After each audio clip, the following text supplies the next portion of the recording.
Hello all. I thought today we'd do a little bit of psychic self-defense. There are so many ways to practice psychic self-defense, but what psychic self-defense really is your ability to fully inhabit yourself in a way that all of your senses, including your six senses, your extension of your senses in time and space, which is what intuition is, really are serving you instead of leaking or being leaked on by things around you.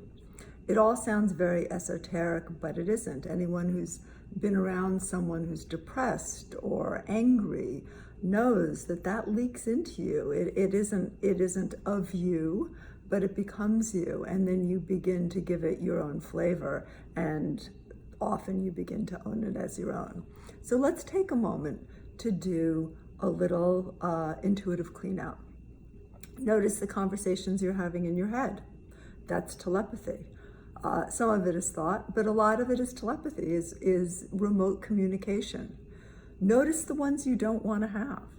Notice productive ones, and then commit to yourself, or at least for this moment, practice saying, nope, not going to have that conversation. Instead, I'm going to have this one. Do it over and over and over again. That's how to use psychic self-defense for telepathy. Same thing with mediumship, which is experiencing something as self.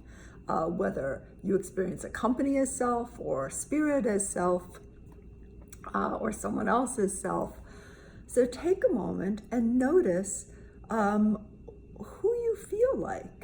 Do a body scan. Notice who comes to mind. Maybe you'll even get images or senses of people you don't know. And then take a breath and really fill yourself with you.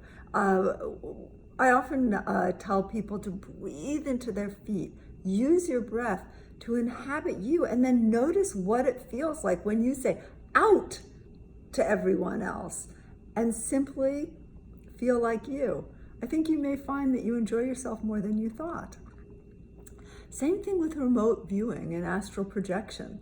Take a moment to be really fully wherever you are, with every one of your senses.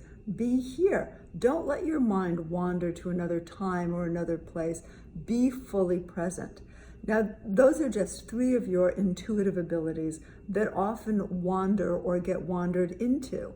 But the more you practice good intuitive hygiene, the more you're going to be able to use your intuition to get the information you need, and also to project what you want into the world. So let's take a moment. Let's join together at that essential element of spirit, of self, which is that unity of which we're all a part, and be you. Be fully you, fully here, in this moment, as much as possible, the only one in your body and your head. Commit to what it is you want to be, do, and create. And experience all of us working with you as you work with all of us to create a new reality.